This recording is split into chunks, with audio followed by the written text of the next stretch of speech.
Sound check? Is it good? Oh, now it is, okay. It's hard to hear yourself the first time. First, I want to thank Reverend Shane for reaching out to me. He cared enough about all of you to bring this conversation into here. And then I want to thank Amy, who did all the hard work of making this event happen except for the last hour, where Reverend Shane has been working for an entire hour to get this to work right. Oh, and he's adjusting my sound. Thank you very much. And then I want to thank all of you for being brave enough to come and have this conversation.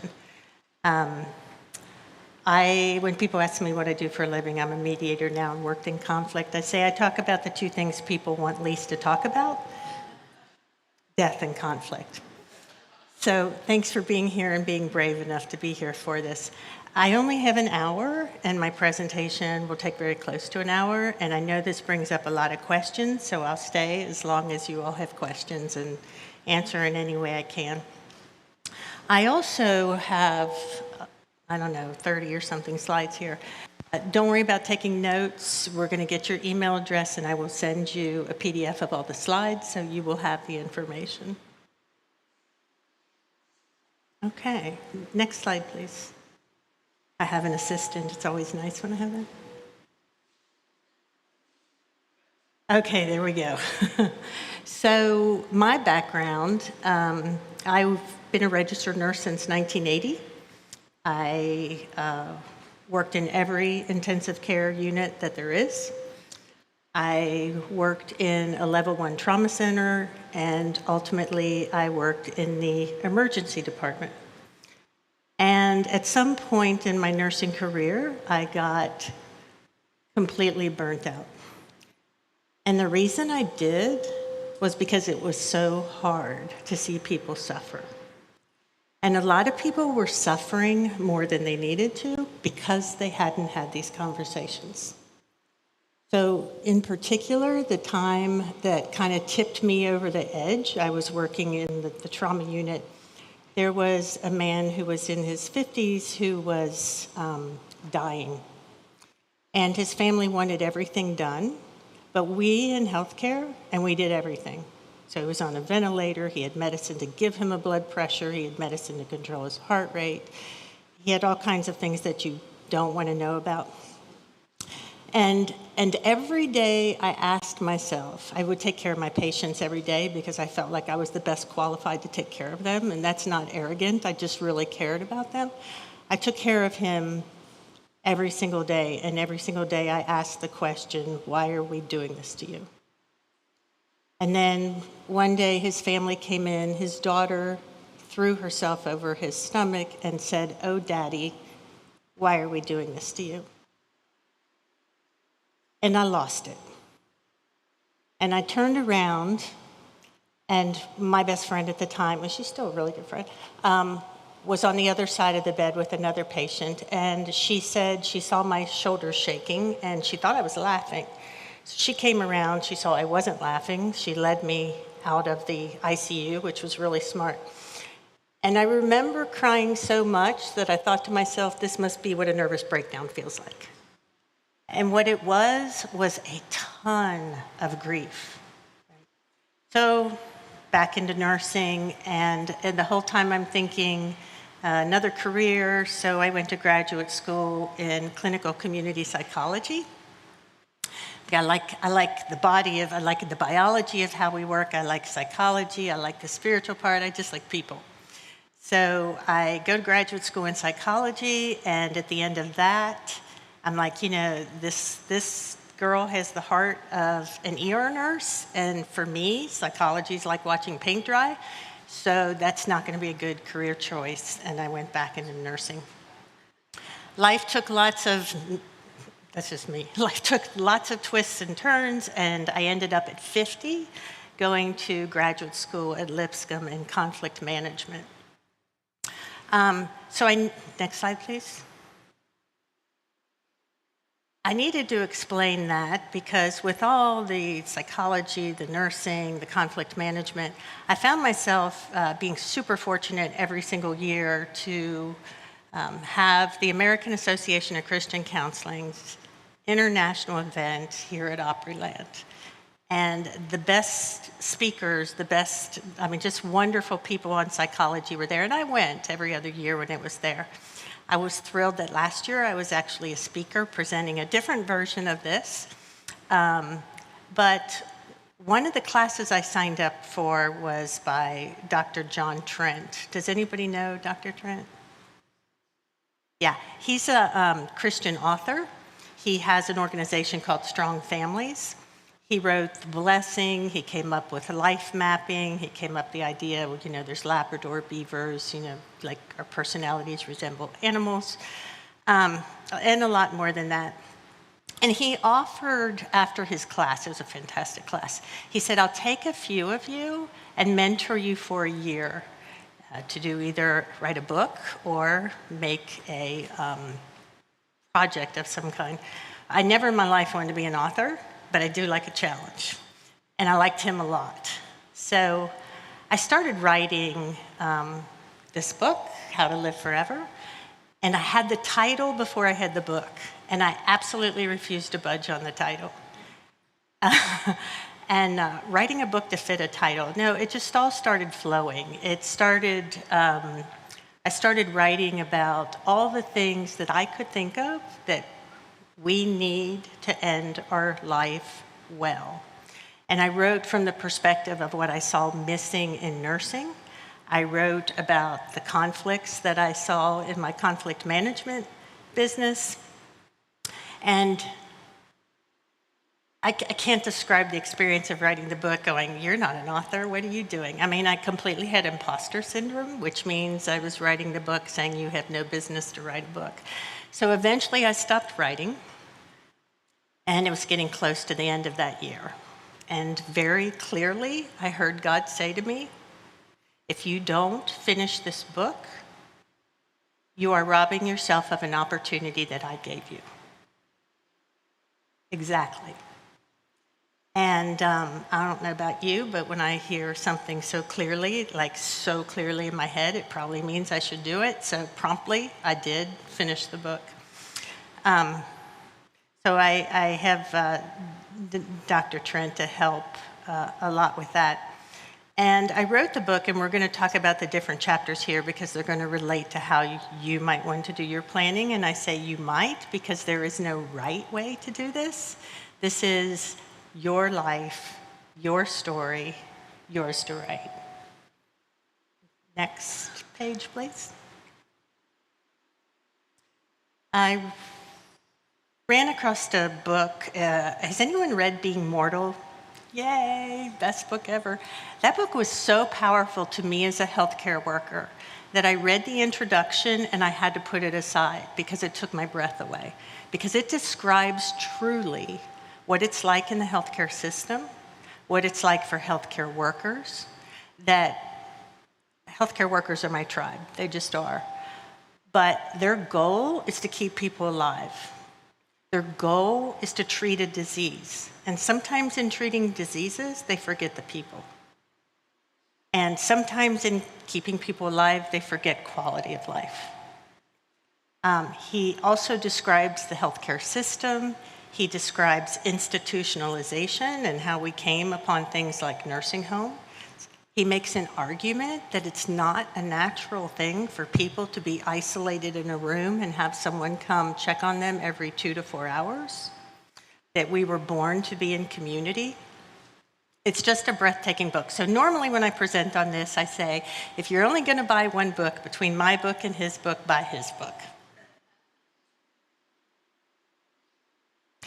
I do have to say that I got the story thing from something that started from the very first patient I saw die. And I start my book out with this because this was phenomenal to me. I'm a 19-year-old registered nurse. And I'm sitting at the bedside of my first patient who died because I didn't believe people should be alone and her family wasn't there. And as I'm sitting with her, I start wondering about her life. I start wondering about her secrets. I start wondering about what she learned. I mean, I'm thinking about all kinds of things in her life. And somewhere in that process, I start seeing in my head like a book closing. And it's ironic because it's like a really big book with lots of pages. And I was thinking about that today, and I'm like, it kind of resembles our family Bible. But this big book closing as her story closed. And throughout the rest of my career, whenever I saw someone die or dying, it never left me that this was their story. Next page, please. So the D word. I love that picture. We don't talk about death. I have lots and lots of people come to me who want to, and their families say, oh, no, you're not going to die. I have a cousin who died in her 20s of a cancer, and the whole time her husband told her she wasn't dying. So when she died alone, because no one would hear what she was going through. My book came out about 5 minutes before COVID, and I'm like, oh, that's divine intervention. Now we'll all talk about this. But we didn't. We hunkered down even more. And we tried really hard, no matter what the cost, to keep people alive. And one of those costs was to do a population of people who were dying. And that's people in nursing homes. That's people in hospitals. And what gave some of these people a quality of life was their families and the people who came to visit them. And those visitors and families were often the caretakers for these people, right? And we wouldn't let them see them in case they got sick and died, because we wouldn't talk about the fact that they were dying. And we didn't think about giving them the choice of how that was going to happen.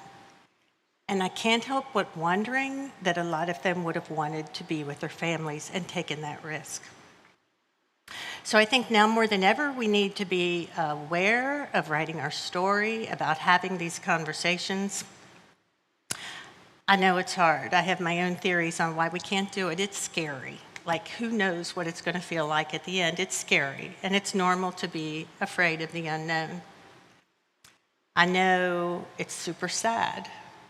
There's grief and there's loss, and we try so hard to avoid those things in life, but no matter how fast we run, they're going to be part of life. But I propose that if we talk about death, if we bring it to light, because I believe the things in the dark are the things that we're afraid of. If we bring it to light and talk about it, it's not so scary. And if we plan for it, I also think that being aware of death reminds us to be grateful for life. It reminds us to be grateful for every moment.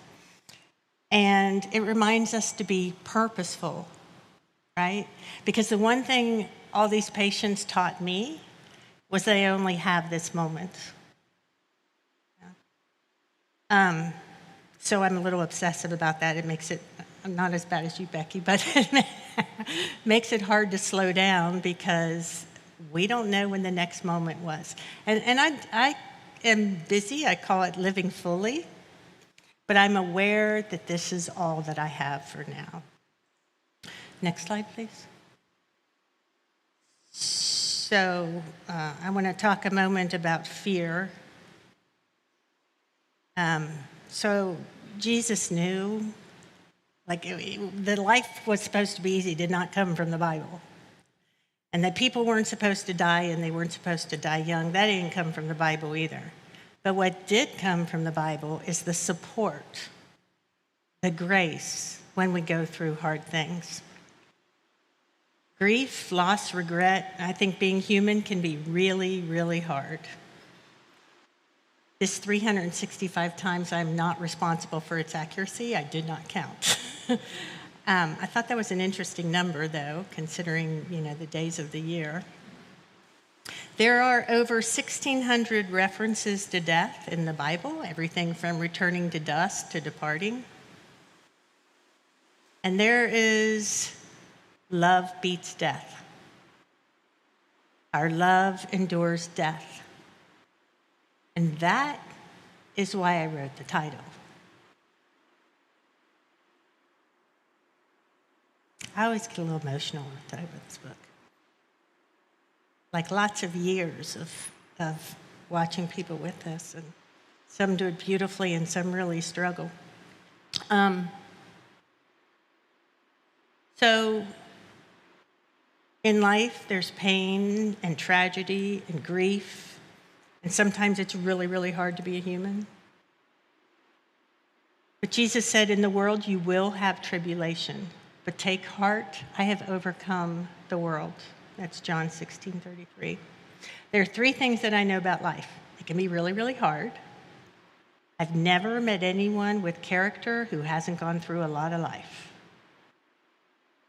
And grace always shows up.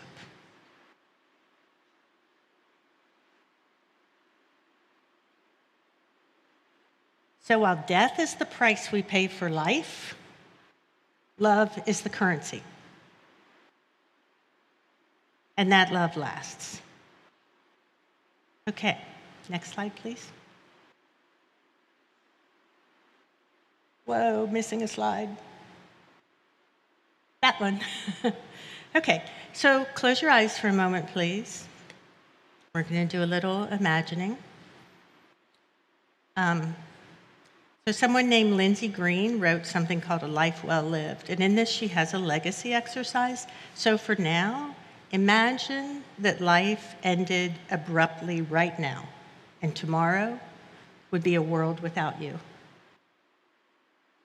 What responsibilities and commitments would be left dangling? And what messes, concrete and emotional, would you want to have sorted out? What would you want people to know that you haven't said?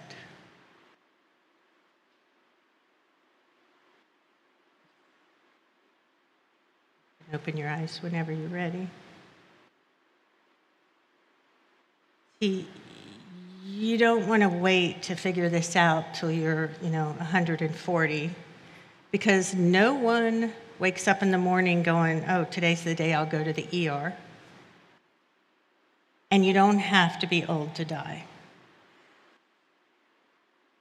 We tell ourselves you're supposed to be old. You're not supposed to die. You're not supposed to get a disease. You're not supposed to have an accident. There are no supposed. We made that up. Young people do die. I had a 5-year-old niece die of a brainstem glioma. Children's hospitals full of children. So death is a normal part of life. And to me, all that this says is, again, that every moment matters. Next slide, please. In the information I'm going to send you, there's a whole lot of stuff from this Kaiser Family Foundation, which is not showing up in its brilliant colors that I have on my screen, but that's okay. Trust me, they're beautiful. I'm sending you a link for the very simple reason that Kaiser Family does a lot of work about what's going on with humans on your level, not a science level, and families. What kind of things impact us, how we really feel about things, the healthcare system. It's amazing.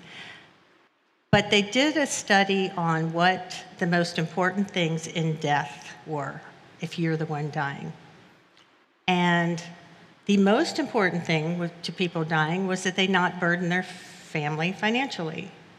And the very least important thing was living as long as possible. But somehow, we've made living as long as possible maybe the top priority in that, and we'll talk more about that later. Making sure your wishes for medical care are followed, that's important. It's pretty important then that your families know exactly what those are going to be. Having loved ones around you, being at peace spiritually, making sure your family's not burdened by tough decisions about your care, circle back to making sure your wishes are followed. Being comfortable and without pain, and lastly is living as long as possible. What matters most to families for you, next slide, please. Not in brilliant colors, so you're not missing anything. Comfort, that you're comfortable, that you have palliative care, which is maybe treating the symptoms, but not aggressive care, but also keeping you comfortable. That you have a quality of life, dignity, communication, not just you with them, but them with one another. Emotional support, they want to be present. They want to respect your wishes. They want to know what those wishes are. Spiritual and cultural considerations that are important to you, they want closure and resolution. Like all those unresolved things that once somebody dies and you don't get to circle back to and manage, and they carry for the rest of their lives.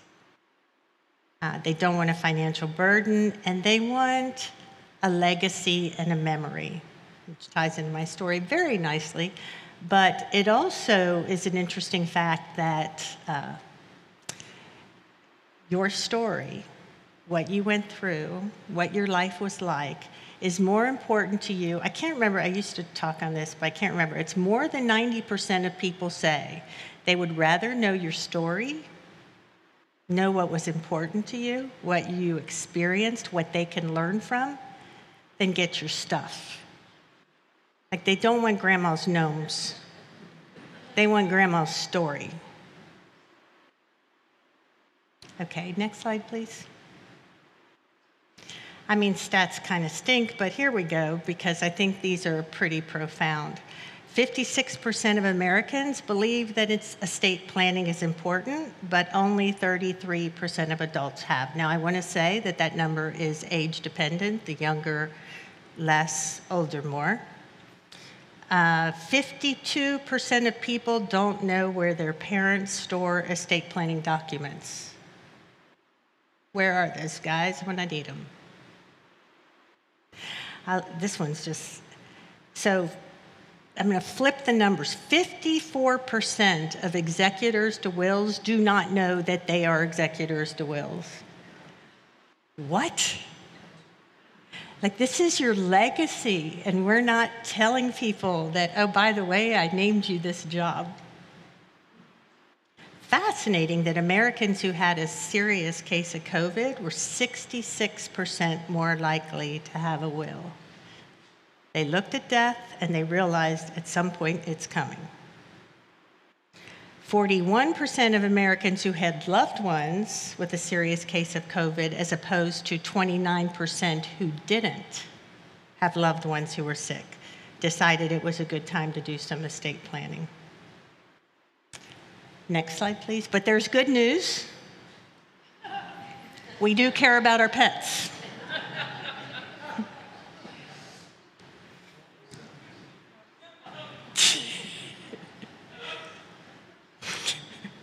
Okay, next slide, please. So now we're going to lean into the book. All right. So I am not an attorney. Are there any attorneys here? No attorneys. Oh, yay, I won't get in any trouble. In my mediation field, I do work on the legal side now, which is interesting because I was on the healthcare and now it's both, and that's fun. But my book actually has a longer list of documents, but these are some of the most common documents. Some of them will apply, some don't. I noticed that I didn't have trust on here, which is pretty important. We're going to talk about the healthcare ones in more detail. I didn't even know that will was with a capital W until I wrote this book and had an attorney actually help me with the legal section of that. So that's chapter one in that. I was like, get the ooh stuff out of the way as far as the legal stuff, and then let's lean into the human stuff. But I'm going to talk a little bit about power of attorney, whether it's your healthcare power attorney, your financial power attorney. Next slide, please.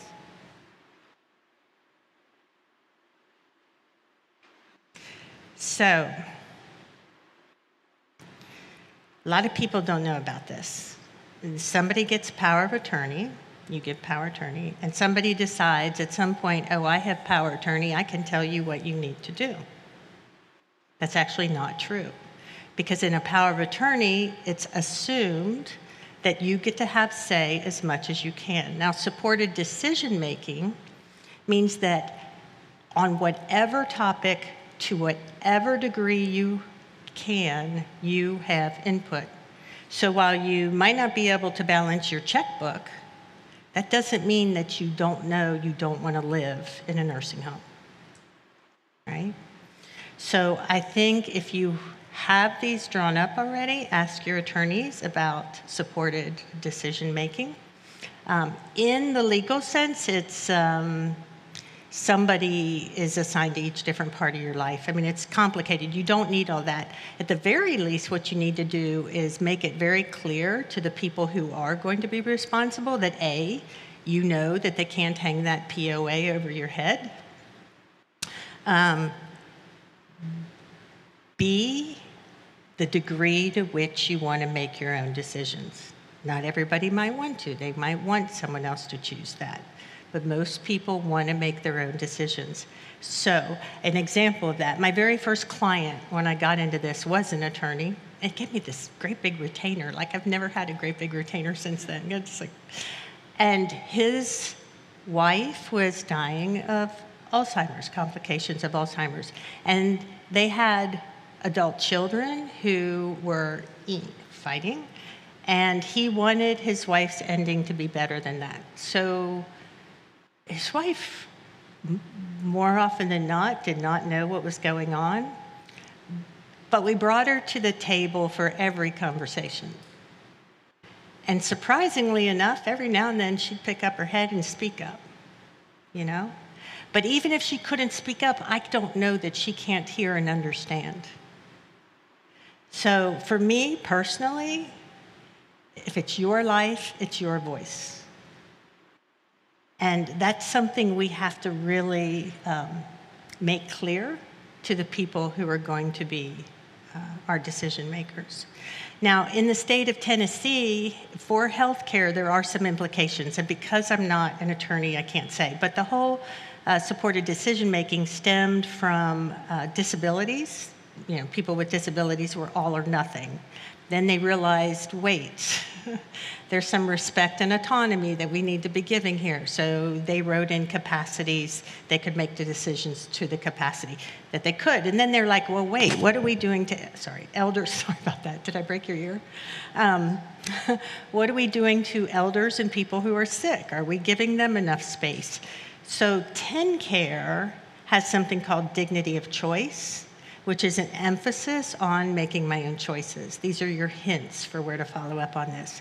And the Tennessee State has something called the State Center for Decision-Making Support. And they have tons of information too. And if I can read it, you guys will be fine, because legalese just like, okay. Next slide, please.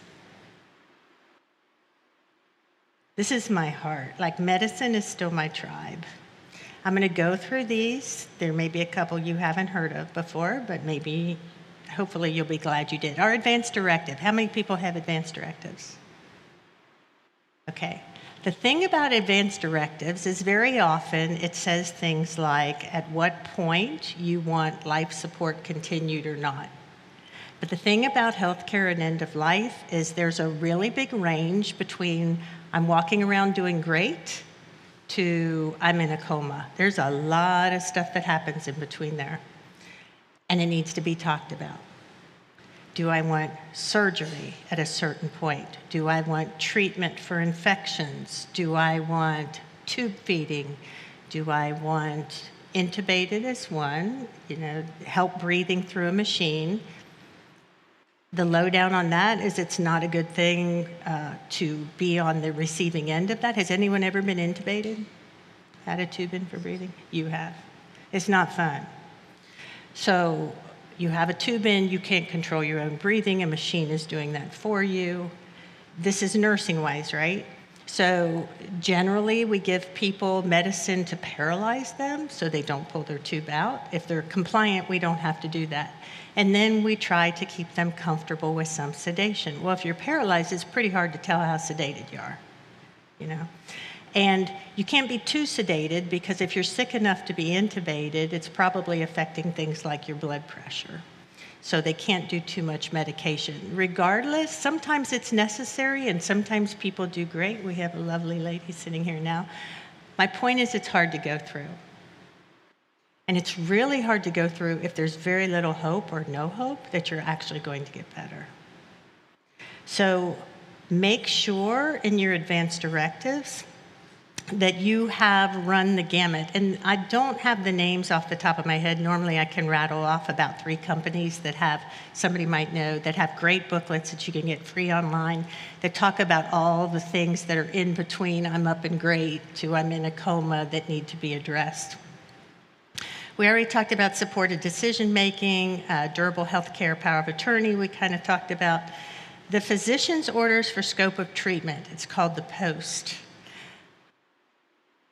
If you decide that at some point you don't want emergency care, I want to die at home, I want to die peacefully, I want to die wherever I am, and something happens to you and someone calls 911, 911's duty to response, the person giving them the orders is the doctor at that hospital, right? So they have protocols.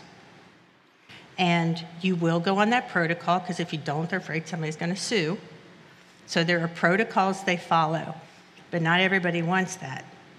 So if you're if you have a chronic or terminal disease and you know what you want your ending to look like, your doctor can write orders to say, whatever it is that you two decide, don't want IVs, do want IVs, don't want a tube down, the doctor's orders will supersede the medic's orders, but they have to be able to find them.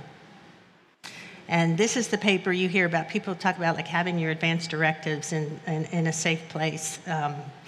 This is the paper that you want people to be able to find and your family to know. And then, of course, the do not resuscitate order. Now, the do not resuscitate order doesn't mean that you don't run the gamut of what you need to be treated, to bring up your oxygen level, your heart rate, your blood pressure.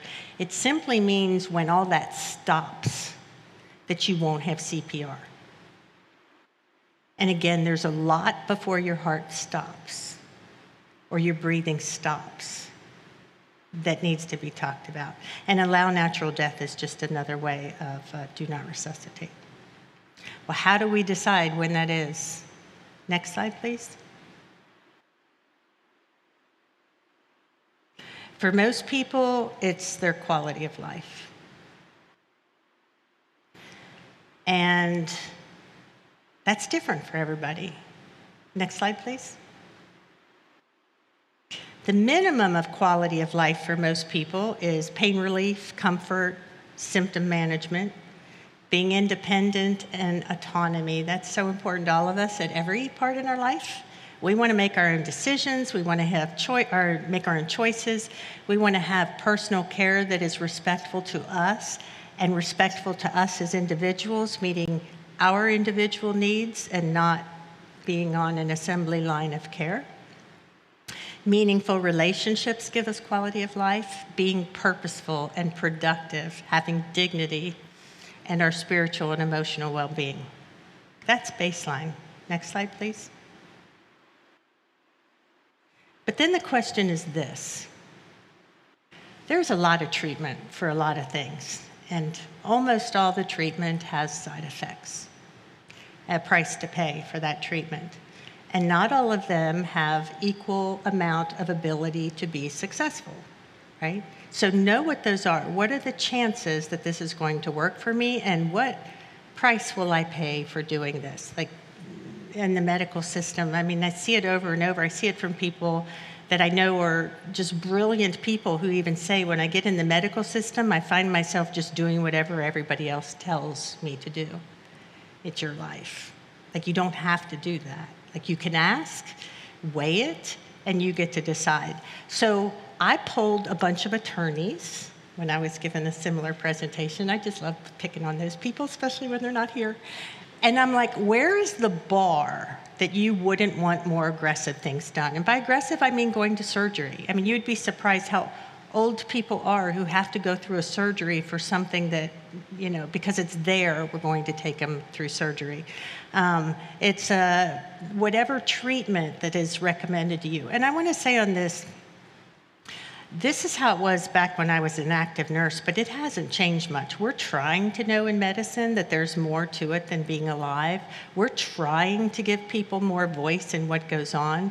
But I will say when you're a resident, which is a doctor who's a doctor but not able to practice outside of the hospital, they're practicing under other doctors, they're pretty geared to what do I have to do to keep this person alive? And I saw it firsthand with a friend of mine who'd been married over 50 years. Her husband had a terminal disease, and she read this book, and they made the decisions.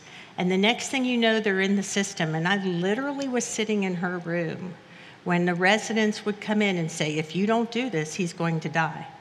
And just the pressure, like she couldn't back away from it to say, wait, that's not what he wanted. And I love my friend to pieces. I love her to pieces. What she came out with at the end of his death was something she still can't let go of 8 months later because he suffered. And she has that picture of him. And she didn't want that for him. So pay attention to where you are in your health care. Ask questions. Slow it down. It might cost, you don't have time to slow this down. We have to do this now. That's why making these decisions now matter. You won't have to slow it down if you've already made the decision. The people you love who are making the decisions won't be burdened with that horrible thing at the end of your life, did I do the right thing? There is great peace in knowing that the right thing is exactly what you wanted. So I asked these attorneys, where's that bar that you would seek treatment as long as you could do what? What's important enough to you about life that it is this is what gives me quality? And I got answers like an active brain, that makes sense. So they're saying if they're not aware, I got a few of those, to be cognizant, a sound mind, being able to have alone time, a peaceful home, communication. Old movies, which is really interesting because I actually had a client who being able to watch football was his bar. Being mentally healthy. Somebody put in here making money, which is, that bar's low. Jesus Christ was in here. I don't know if that person meant being able to worship or being able to pray. I don't know. But those are ideas of what's important enough for me to fight for. Next slide, please. This is a conversation that's going to go a little tip-top, and it is about safety. The people who love you are going to want to bubble wrap you. Your safety is going to be the most important thing to them. To them, it's autonomy. Being able to make their own choices and live how they want to live. That's more important than them to safety. But for you, you're getting older, you're getting frailer. We must keep you safe. Bubble wrap, please. But here's the thing. For most people, the autonomy is still more important to them than safety.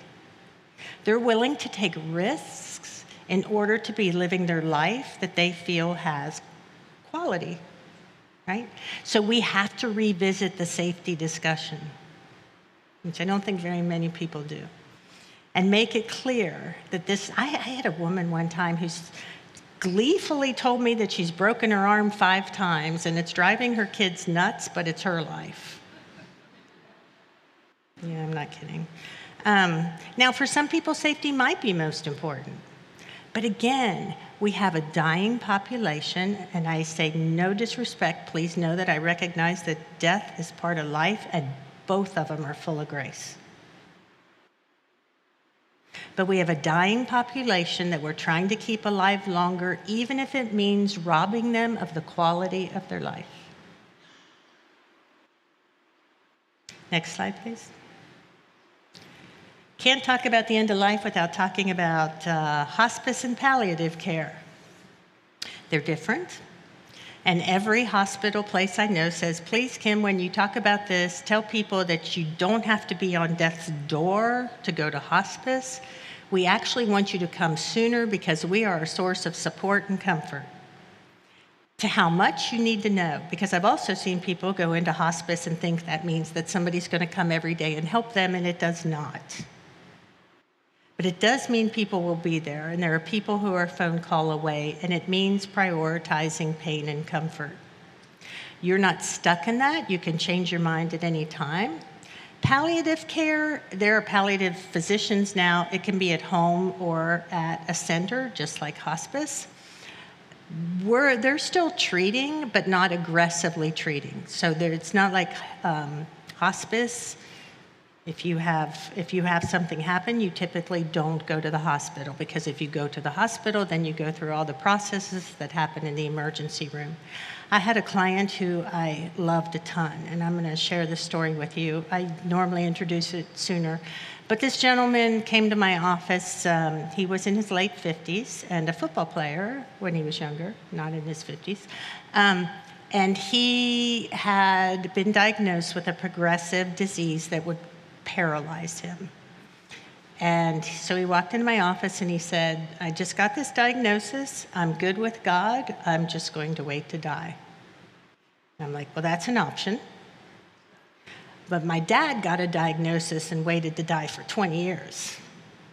So maybe what else could you do? And remember that your children are learning from you. Your children are still here. There were 3 of them, right? So what might still be left for you to do? We did all the planning. He lived probably close to a year after that. When it came time to go to hospice, when he knew it was time, because he couldn't do anything for himself anymore, and swallowing was difficult. They didn't want a tube. We called in some hospice nurses to interview different companies, and they chose one. And his wife turned to me and said, now, what do I do if he starts choking? Do I call 911? And I say, well, you can, but they'll take him to the hospital and they'll start treating him. Is that what you want? Nope, I got that. Okay. So they are talking about hospice a little more, and she looks at him and she says, you need to decide what you want to leave for our 3 children. Now, I got to know this family really well. I spent a lot of time with them, and they had an amazing sense of humor, especially him. I mean, it was inappropriate, but he was funny. It was this inappropriate. He starts laughing, and when he starts laughing, he starts choking, and I'm just standing there looking at him because I can't even imagine what's going to come out of his mouth, and he chokes out 3 cups of ashes. And I look at him and I say, if you die right now, I'm not helping you. But here's the thing. I walked out of their house and I cried. Because who laughs when they're going into hospice but somebody who's prepared? Next slide, please, before I start crying. There's also this new thing. Okay, so I give this presentation and someone's like, well, don't leave out the doulas. I'm like, what's a doula? Does anybody know what a death doula is? Does anybody know what a birthing doula is? Oh, good. Birthing doula? Same thing, the other end of the scope. Yeah, it's someone who's there to give spiritual support. They have a knowledge of the process of dying, so they say hospice nurses can predict things really, really well. I mean, to some degree it's true, but most people's endings are unique, just like their lives are. But these people are a support system that will actually stay there. And sometimes the caregivers need to give away too. So there's a national end-of-life doula alliance if you wanted more information on that. It never really appealed to me too much, but it's not my life. So next slide, please. Thinking through your end-of-life wishes. So we talked about quality of life. We talked about treatments and end-of-life goals, what you want your life to look like. what spiritual practices at that time. There's a ton more in the book, I'm sorry. Where do you want to be? Like, have that discussion. Do you want to be home? Most people do want to be home. I think the statistics for that are with the family site that I'm going to be sharing with you. Do you want to be an organ donor? Who do you want present? Is there a kind of music you want? I mean, the sky's the limit for what you want to plan. Next slide, please. Celebration in life has changed a lot. Like, I still remember when you had to wear black, you know, and it was called a funeral. I love the celebration of life, and people shared with me since my book came out. So I love this. One man said his wife was in her 80s and had a terminal illness and had a feeding tube. And when she was suffering so much she wanted to let go, she wanted a living funeral. I like this idea because I have 5 grown kids and 4 grandkids, and my kids, you know some of them. I don't want them saying what a wonderful mom I was when I can't hear them. So this is a way that you can say goodbye, and the person who's dying, I love that idea. I'm like, that is so cool. Then I had a client, a friend of mine's mom died in her 90s. And she had planned out her celebration to every single minute of it. And the ending thing she wanted, this will probably choke me up too because it was the coolest thing. She wanted the song, I Want to Be a Millionaire. Does anybody know that song? And she wanted people to dance out the aisle. So we did. And you're like laughing and crying at the same time. So you can be creative as you want to be.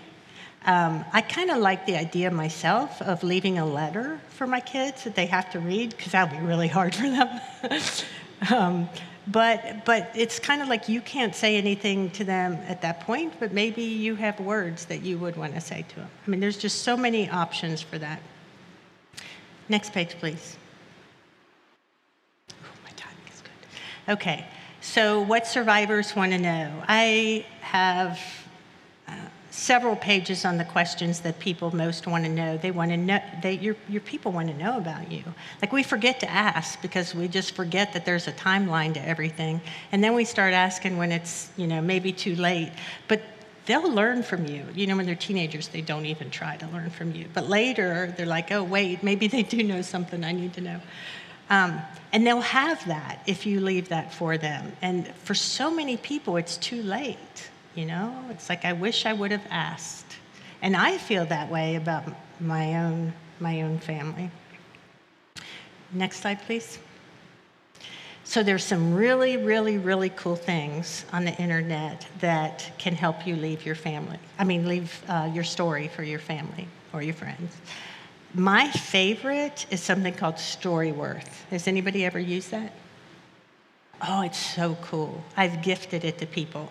So what happens is you get every week or every other week, whenever you want it, you get sent a question about your life. Now, if you don't like their questions, which I didn't, you get to write your own question that you want to know about your loved one, And they fill it out at their leisure, and you have a year of this communication. At the end of the year, this company will bind it into a hardcover book. You can include pictures. It is cool. Like, I did it early in the process of it just coming out, kind of wondering if it was going to come back some cheap book, but it is very, very cool. And it's not very, very expensive. It may have gone up because it's getting more popular. A lot of places I go, people have heard of it. So that's Storyworth. Other things, there's Ancestry.com. You can write a journal if you don't want to go through all that trouble. There's just plenty of ways to leave your story. I know some people who are Zooming with their family and recording the Zoom.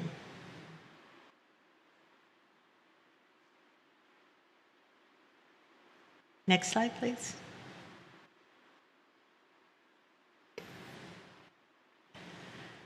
Oh, relationships. We are in an epidemic of family estrangement. Like 60% of people have a family member that they don't talk to. I think the number's actually higher than that. And at the end of life, It really is what matters the most. And I tell people who are using boundaries to kick people out of their lives that you're going to run out of people. And it's true because more and more people are dying alone. So I want to say have those conversations, but I completely recognize that it's more complicated than that. In my book, I give tips for conflict resolution and kind of challenge the questions, the reasons we give ourselves why we're not healing these. But I think what inspired that for me was the thought that at the end, I didn't want regrets. So maybe the question is, what left undone would leave me with regrets? And then it was just like, I don't remember, this popped out of nowhere while I was doing this. It came up out in something, but it was Matthew 5:23 and 24. If you're bringing your gift to the altar and there remember that your brother or sister has anything against you, go first and be reconciled to him or her, and then come back and present your gift. I mean, I can't think of a bigger gift that we're giving at an altar.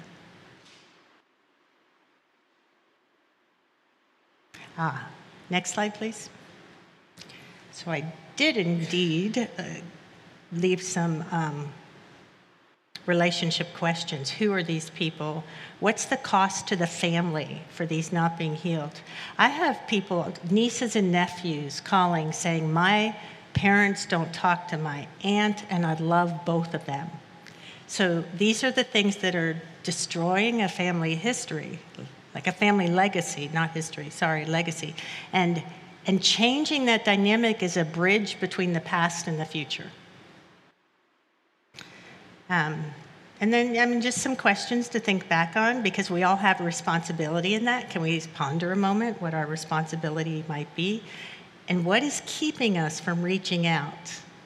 And what are we holding on to that we choose to hold on to rather than reach out?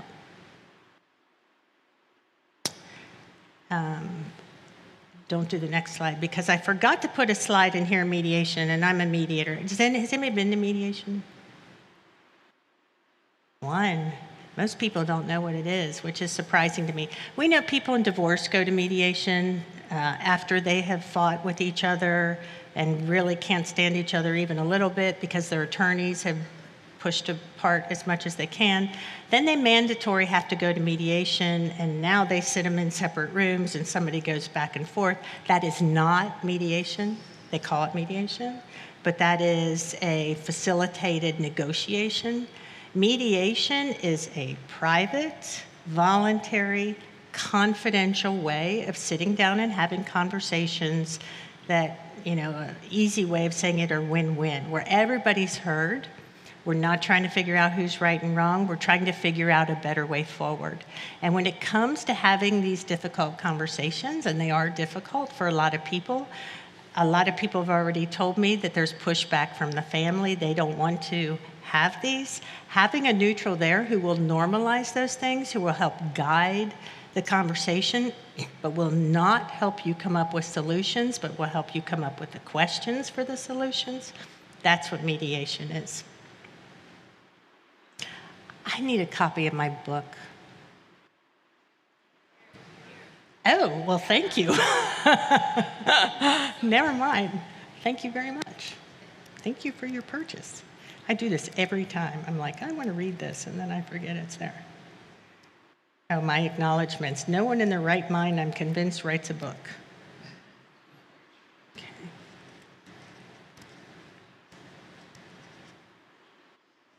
All right. Sorry, I'm messing up your book.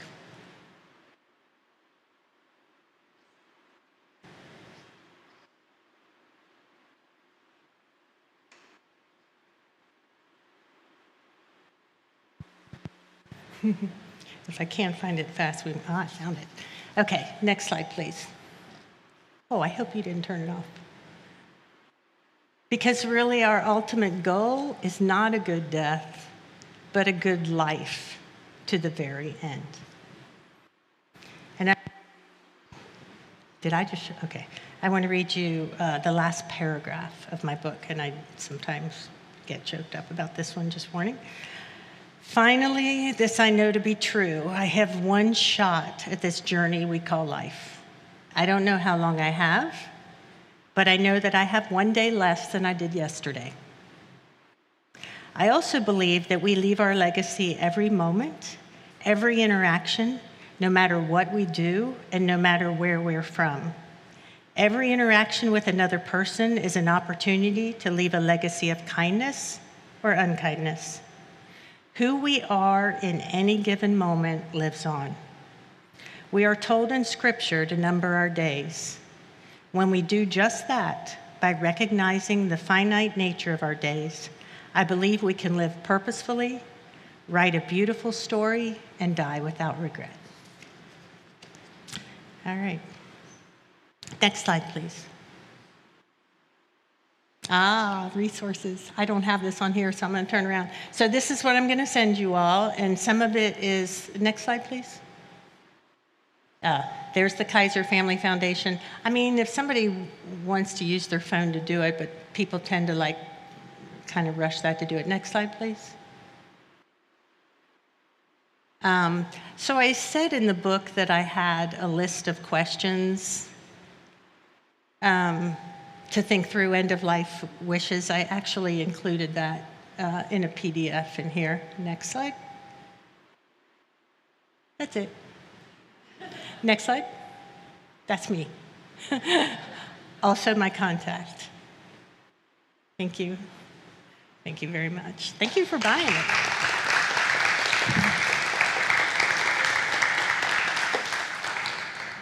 Okay, deep breath. Yeah. Any questions, thoughts, anything you want to share?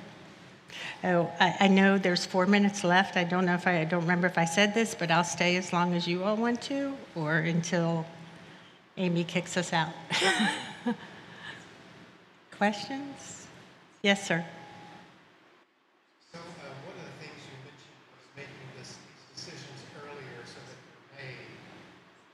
But knowing our healthcare system pretty well, even once those decisions are made, there's this machine that Right. moves forward. You may not recognize that. Can you speak to that? And Yeah. how to stay strong, How to make them, yeah. present, and remind them? Yeah, that's a great question. I think one of the most important. Oh, okay, I'm sorry. So the question was, are you a doctor? I am not. Okay. Are there any doctors in here? Oh, good. The doctors and the lawyers stayed home. The question was, even if you know what you want, he said, the health care system is like a machine, which is what I said earlier. You get on that and you start channeling down. And I mean, I have the most brilliant mind I ever knew was in the healthcare system, and he said, I revert back to a 4-year-old. Like, I don't know what's going on. I'm lost and confused. It's true. Like me as a nurse, I do not do patient.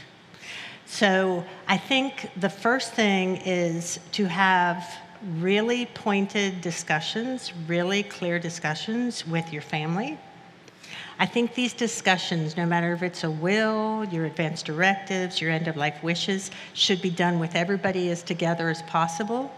I mean, Zoom them if you can. Otherwise, people are going to be like, what they said was, So being as clear as possible and speaking to that, and speak to that to your doctor. Now they have hospitalists. Have this discussion with your doctor. Now they often have hospitalists, which means your doctor isn't even going to be the one taking care of you, which I think is horrifying. Talk to your doctor about how to circumvent that. Basically, what it means is you have to rethink how you go into healthcare and know that you are advocating for you. Like, I've always been with my family, so I could be an advocate. Bring an advocate. But also try to advocate for yourself. And I've always found, as ironic as this sounds, that being honest about the process helps. Look, I need a few moments to think about this. I'm feeling rushed right now. I want to know as much about this as I can. I want to check this with other sources. And I will tell you that I have read in studies, doctors hate all these websites because some of them are misinformation, right? So get your sources well. I mean, everybody's got like an ache in the WebMD, and WebMD said, oh, if you hurt in your elbow, then you probably have bone cancer. I mean, it's like ridiculous, right? So that's been hard. But do your own research too. And it is not going to be easy. And people will try to talk you out of what you're doing and say, but you're going to die, or but this is going to happen. And you can be like, yeah, you're right, and you will too. And I'm going to decide how that looks. It's going to be hard.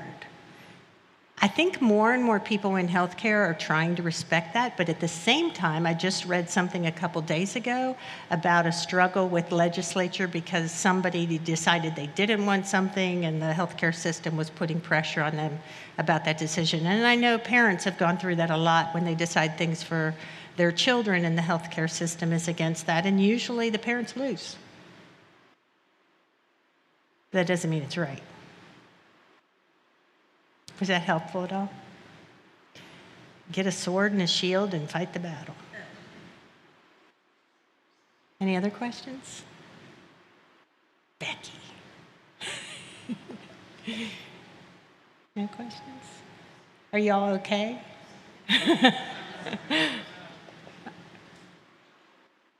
Yes, sir.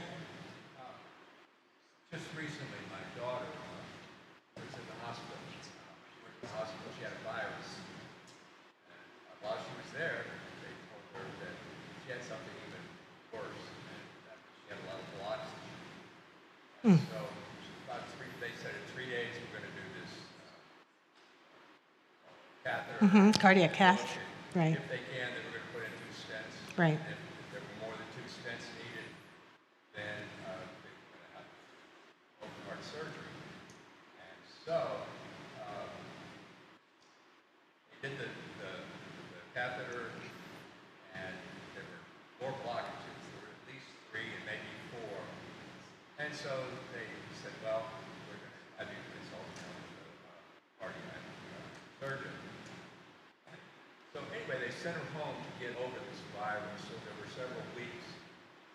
And I, as her father, I called her and I said, Michelle, you really need to get a will. And you need to get a healthcare power of attorney. Take care of these things before you go back into the hospital. Of course, she became extremely defensive about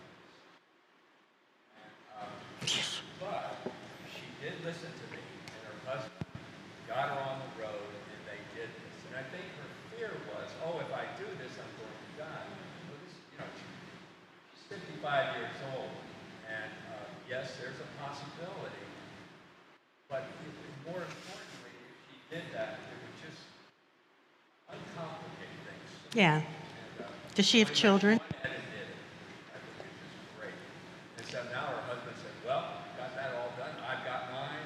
She's got hers, and her children will be taken care of. That's the baseline, I want to say. So what he's talking about is his daughter went into the hospital with a flu, and while she's in there, I don't even know how they did this, but they decided something's wrong with her heart.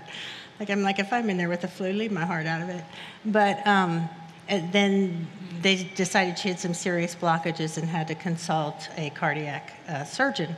And her father said, you need to get a will and this stuff. Well, they needed to do it about 10 years earlier, probably, maybe 20, maybe 30. But they did. At first, his daughter pushed back and said, why I don't want to do that. And of course, it says, well, first of all, that's what we've done in our society. We've made it so we don't talk about, right? Despite the fact we're all going to do it, which is just crazy when you think about it. But the baseline is getting the paperwork done, because you go to the lawyer, you write up a will, you choose your healthcare power of attorney, and then there's all this unanswered questions that people are still going to have to make the decisions for. What happens if they can't get you off the ventilator? What happens if something happens and you have brain damage? I mean, these are the conversations. So actually having the papers is a start, but it's not letting you or your family completely off the hook. I have the very first church that used my book said she chose my book because it was the most gentle conversation about this.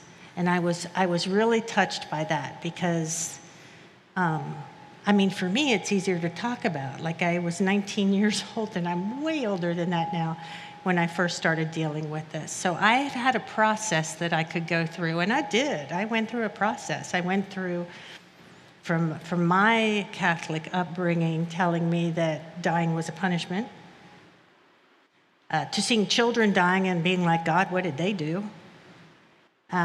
To understanding through the people that I've worked with, the patients, the clients, what most people experience, and my own healthcare stuff, knowing the system, and knowing that you have options until you don't, right? At the point you can't talk or let people know, you can't make that anymore, so make it now. Thank you. I feel like I should tell a joke or something because I am so morbid. Yes, sir. In your I have read the book, getting your affairs in order, this is church prep. Any thoughts or recommendations with regard to requests to your church? Oh, wow. So I think your pastor might have something to say, your reverend might have thoughts on that. Here's what I believe about every single decision. It is deeply personal. There is not a right or wrong answer. It's what's right for you, right? So I think I would approach it that way. I mean, people have given to pet places, and I mean, you see, we care more about our pets anyway than we do our people. But whatever at the end of your story, you're like, yes, that's what I wanted it to look like. And you'll have to revisit these discussions maybe, because this does change. Like, it's not written in stone. If you decide I don't want to be intubated and then you have a health issue and you're like, well, maybe I do, you're allowed to go back and change your mind. Or the other way around, too. It's fluid. You'll gather more data on it. But having that baseline so that the people who will have to make decisions for you know in the absence of you being able to change your mind. Yes? Sorry.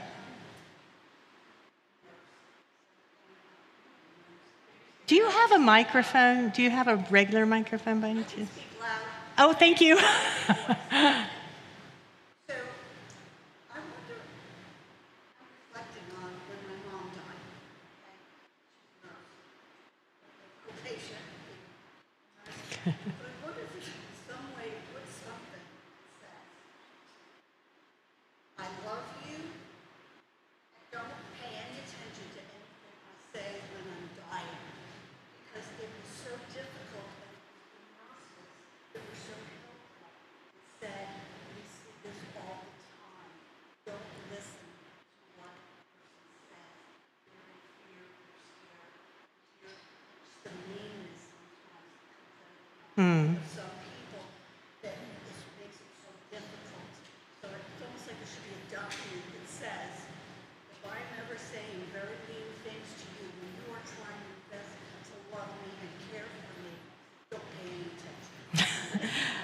I think there's times that that's probably true. So the thing is, sometimes at end of life, I mean, there's a lot going on in a dying brain. There really is. Oh, thank you. At the end of life, maybe they'll say things that you have to live with the rest of your life because they were hurtful. I would say you have to discern between what's true and what's not, which is thank you for that gift, Mom. But I definitely wouldn't want someone to be, I know how people are, right? Like if you put that path, when someone's dying and they tell you something, just ignore them. We'll be like, okay, I get to ignore everything they say. So I'm sorry that your mom said hateful things to you, and I'm sorry that you carry that, and I'm glad a nurse could help you decide that that wasn't true. Yeah. Yeah, and that's true too. I think the thing that always was hard for me, one of the things that was hard for me in healthcare, is that every human being is different. And sometimes in nursing, it's an assembly line. And there's reasons for it. It's not because we're bad people. It's because we have a lot to do in a time crunch, and someone's always trying to sue us, and nobody reacts the same things to medications, treatments, whatever. So it's like juggling all the time, right? But we can't lose sight of the fact that every human being has different and unique needs and perspectives and needs to be seen as an individual. Should I hold that? Or are you passing it out? Okay, my assistant over here will. Are there? There's one. Oh, give her a mic for the people in the back. When my mother was dying, and she was in hospice, and it was very obvious that her.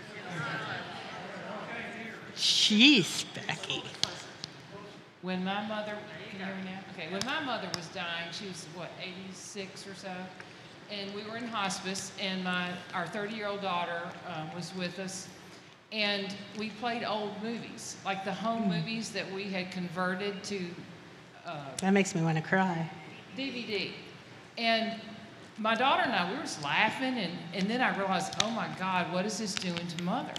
So I looked over at her and I said, oh God, is this upsetting you? And she's like, no, I'm watching my whole life. That's beautiful. And it was so wonderful. And we thought, she's not paying any attention. But she was, and she just was watching it. And I thought, oh, I'm so glad I thought to do this. I mean, it was just I got chills all over me. It was really, really special. And she said, no, I'm watching my whole life. It's beautiful. great. I literally have chills all over. So I would say that's one of those moments of grace. Because I think if we open up space, we come up with ideas like that. I think that's just beautiful. This is a cry attempt number 10, so enough with you. Okay. Any other questions? Thoughts or questions? They don't have to just be questions. Years ago, Ashley and I were at her grandparents' house in Cleveland, and I brought some microphone equipment because her grandparents have lived absolutely wild lives. They grew up in Czechoslovakia during the Nazis running everything, and he was on the run, fleeing from the army, stealing horses and bikes, and doing anything he could survive. And it's such a wild story. At some point, we worried we would forget it. And so we brought some mics for her and her sister to interview her grandfather and her grandmother, and we're able to record it, and now this is something we have. I say all to say is that's really unique, and the technological aspect of that may feel daunting. But one of the wonderful things we have here at church is just microphones able to record things like that. So if you have family members that you want to have a grandchild or a child interview them to be able to share their life story so you can have record of that. We can even do that with a video. We have a little room set up where Amy and I jabber on about movies and sermons and things like that. But we want to make sure you know that's a resource available to you. So no matter how wild or how big the fish is in the story, we would love to help you do that. That's so cool. Don't I have the best assistant? I mean, that's incredible.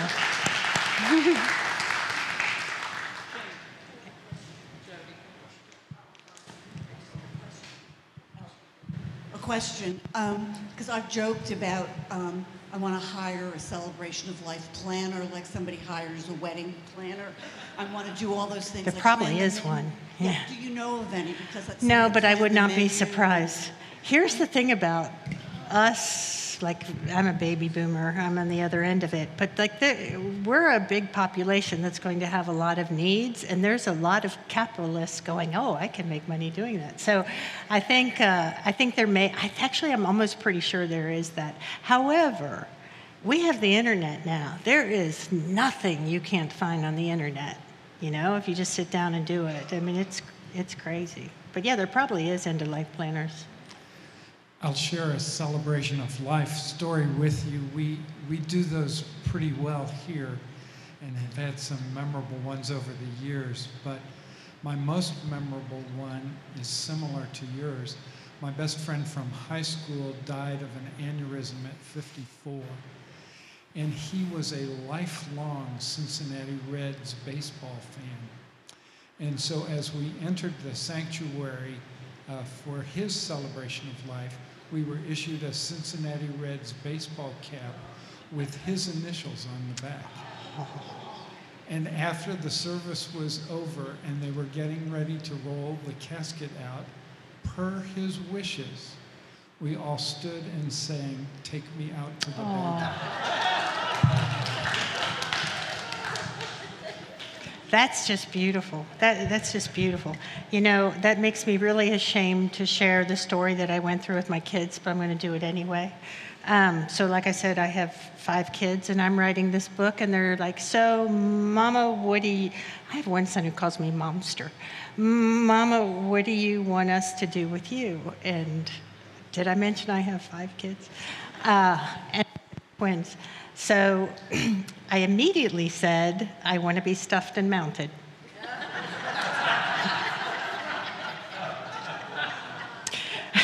And I want to be rotated every 3 months to your hearth, where I'm standing there.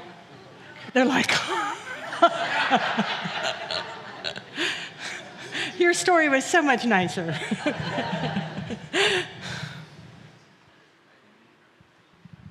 Any questions, comments? Yes, ma'am.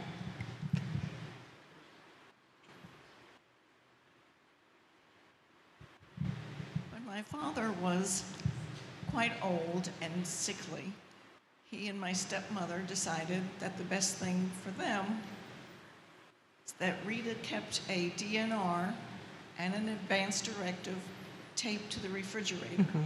So they were pretty much by themselves in Florida. I'm sure that she would have called an ambulance if she needed that help, but they had those papers ready to go, and I always That's thought awesome. that was a good thing. That for is a them. good idea. I've heard people say something about putting it in a tube in the freezer. Like, who's going to look in the freezer? But, yeah. I already have told everyone in my family under no circumstances call an ambulance. I mean, that's how much damage the healthcare system has done to my head. But any other questions? Comments? Yes.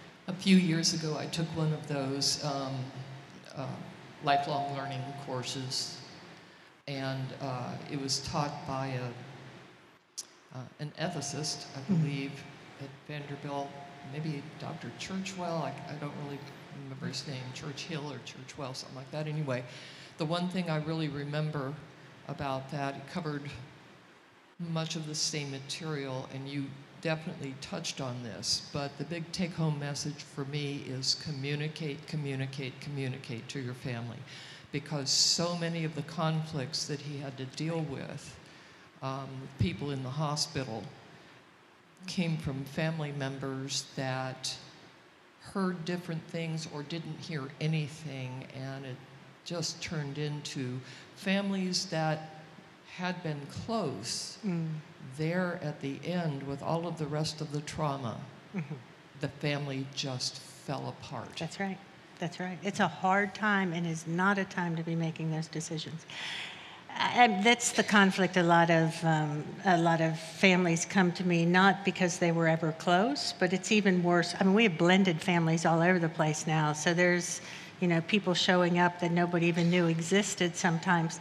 But it's amazing at this time, there's lifelong conflict that comes out, literally lifelong. Like at 5 years old, he took my cookie, and we're 65 now, and so I don't want him to see Mom. I mean, that's not uncommon. I mean, maybe the cookie part, but it's usually something that these long-held grudges, that when we have an opportunity to have some power over that other person, it is abused.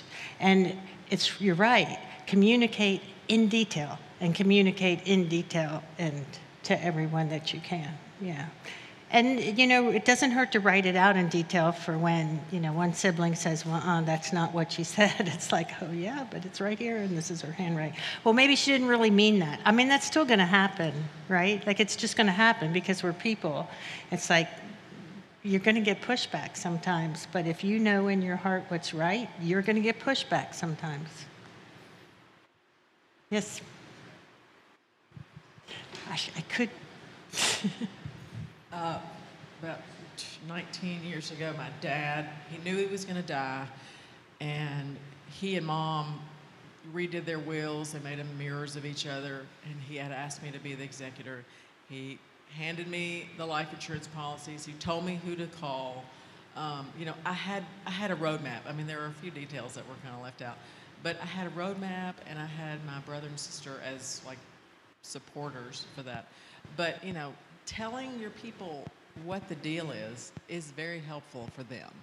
And it's for very you. helpful for me that he told me what the deal was, you know, and I didn't know he had life insurance. I wouldn't have known where they were, but that was very helpful to me. You know, I read some books while I was doing that, and this lady said that now I'm going to forget what I was going to say. I forgot what I was going to say. You know, it just that's important. And the kids ask your parents, what is the deal? Where is the stuff? You know, where are the documents? They won't, because then they'll have to talk about that you're going to die. Yeah. We have to normalize the conversations. Right. Yeah. But you're right. Everything you said is true. In a perfect world, they would ask. Oh, they might ask when, you know, you have about 4 minutes left. Yeah.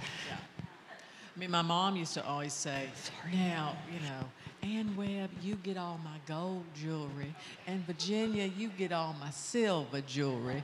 And, you know, I was maybe 20, and we would kid with her, and I would go, pew, pew, pew, pew, pew. You know, she was thinking about it. That's awesome. But we don't want your jewelry. We want your story. How do we buy your book? Do you have copies? I do have them in the back. And let me just thank you for that. It is on Amazon, Barnes & Nobles. It's in some Christian stores as well. But the easiest way is Amazon. I think the paperback is like $14 on Amazon. I have it in the back. $10 is what I'm asking for it. I have no change. I don't do credit cards. I'm just like, here's the books. If you don't have the money, I do have a Venmo. You have my contact because I know you can read it from there. You know, I'll send you my Venmo, whatever, it'll work itself out. But there are books back there.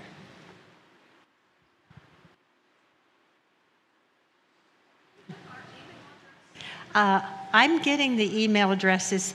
Amy said she's going to send out something to everybody who's listening and you all. And so that I can send these slides, I'll send a PDF of all these slides. Yes, but right now I don't have your email addresses. I just want to say thank you. You've been delightful. And this has been very informative. Thank you. Some of us have experienced many of these things you talked about, and I just appreciate it. Thank you so much. Thank you. Thank you. Thank you. Thank you. Also, there's a chance if you have some family members who thought, man, this is great, they weren't able to be here, they weren't able to stream it live, the archive of this will be on our YouTube page for a bit. And then, as Amy said, we'll email out a link to that, but also all the other information. So. Yeah, and if you have organizations that want to hear this conversation, I don't do this for a living, but I do this whenever someone asks me to. So happy to help out. Just let me know. Feel free to contact me if you have questions later or whatever. Yeah. And she will give it out. Thanks everyone so much. Thank you for your time and your My heart pleasure. and sharing something that's so important and helpful. So thank you very much. Thank you for the invitation. Have a wonderful evening, everyone. And the books are out in the lobby. You'll be out in the lobby. And if you have any more questions, you'll be able to ask them. Thanks everyone. Have a safe and wonderful evening.